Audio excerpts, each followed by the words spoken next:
Hey folks, welcome back to my channel, and in this video, I'll be showcasing the fastest computer in the world.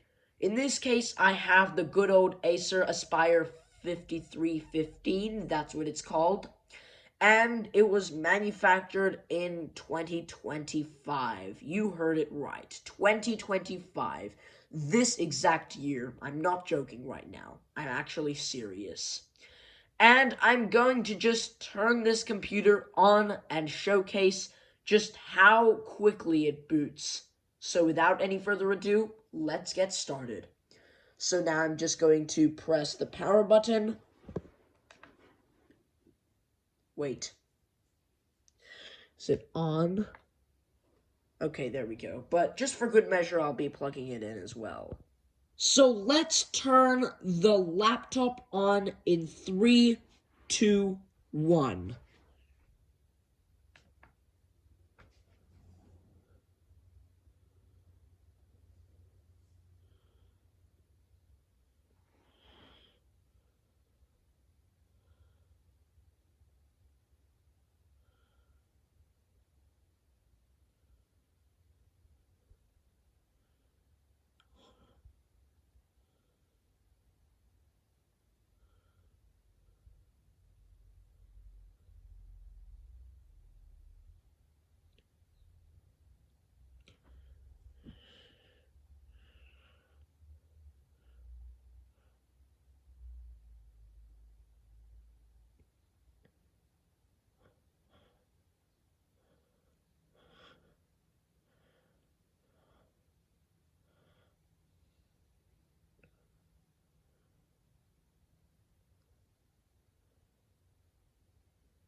So, 57 seconds so far. Now let's see how long it takes to turn off the computer. And I promise you, it's going to be 10 times faster than the startup time. So now let me just go and shut it down for now. So now let's shut down this computer in 3, 2, 1. Just let me reset the timer. 3, 2, 1, go. So the laptop's fault for coming up with that screen, but 3, 2, 1.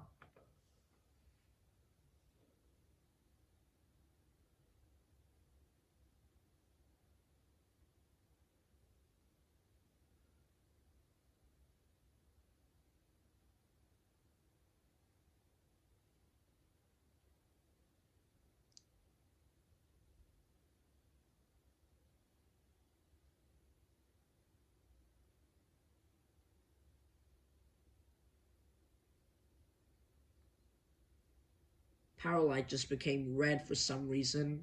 I'm not sure why. It's at the bottom of the unit, but it's supposed to be green, but it's actually red. And now it's off. So I didn't stop the timer, but I suppose it took 38 or 39 seconds to complete, I'll be honest with you. But do I really need to tell you how fast it is? The answer is no. You guessed it. It's the fastest computer in the whole wide world. It has a 8 terabyte SSD and 16 gigabytes of DDR4 RAM. And it's a modern computer from 2025. And it is probably going to be one of the best-selling computers this year, if not the best-selling computers in 2025. Just let me show you the specs real quick. So now it's time for me to show you the blazing fast hard drive and RAM inside it. Apps on this computer open with ease, and not to mention, it can run Windows 11, the latest 24H2 Windows 11, without lagging at all. I'm not lying, I'm actually for real. Believe it or not, I'll show it to you. Now, I'm just blurring my product key here because I don't want anybody to copy it, and besides, it's already expired because I used my own product key. Yeah, I have my own product key, but I don't want to show it to you guys. So now let's take out the battery, which is pretty easy. We just need to flip this switch and make sure that it's unlocked. Then push this little switch over here, and that should lift out the battery. And of course, this is the original battery that it came with. And now let me just go get my Phillips screwdriver so we can remove the hard drive cover. Now let's remove the hard drive cover, which is held down by 2 Phillips captive screws. Luckily, they don't fall out when you unscrew them, which is a pretty good thing. But now let's remove them.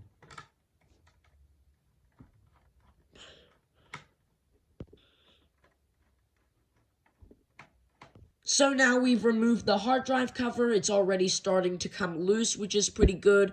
But now I'll just lift it up and remove it. And I just already removed the hard drive from its SATA connector because it does have some private information on the front label, so I don't want to show it to you guys. But now it's time to remove this cover, which houses most of the computer's components, like the CPU, the fan, the cooling fan, the heatsink, as well as the RAM. So now let me just remove the 4 screws that are also Phillips screws, but they're a little longer, and those 4 screws actually hold down the top cover, which holds down the components. But now let's just remove this part, shall we? And the screws are a little bit deep because, they want to make it a little harder for users to assemble if they don't have screwdrivers. But now let's just remove this cover without any further ado.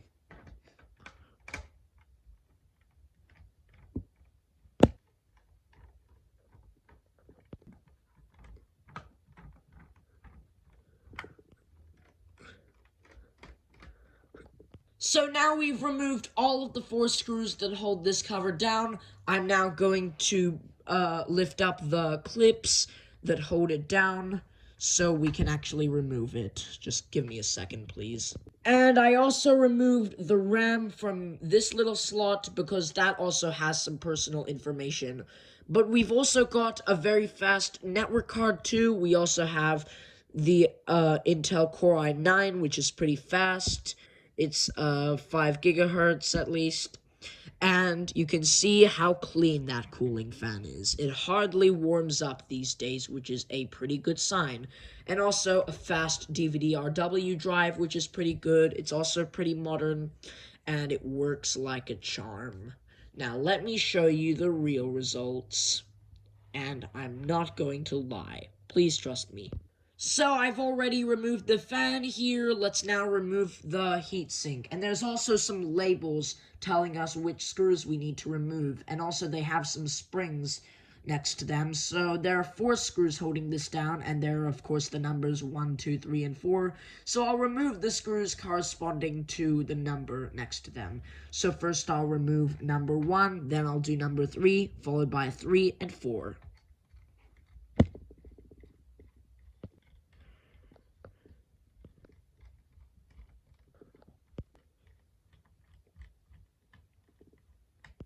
And also, look how clean those vents are. Believe me, they are super clean. But now, it's time we lift up this heatsink. And spoiler alert, it's definitely not an April Fool's joke, but the vents are super clean, the thermal pads look like they've never been installed into anything before, and also the thermal paste is 100% brand new.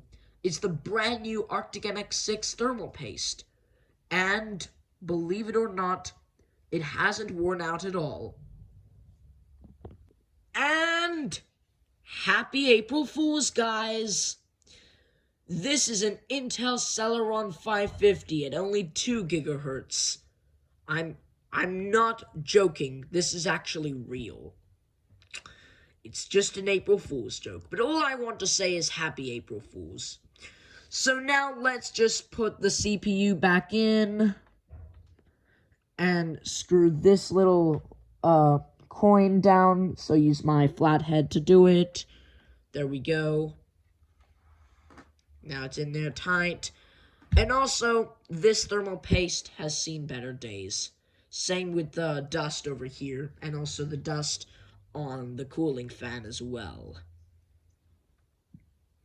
And also, this guy only has 1 gigabyte of DDR2 RAM and an 80 gig mechanical hard drive.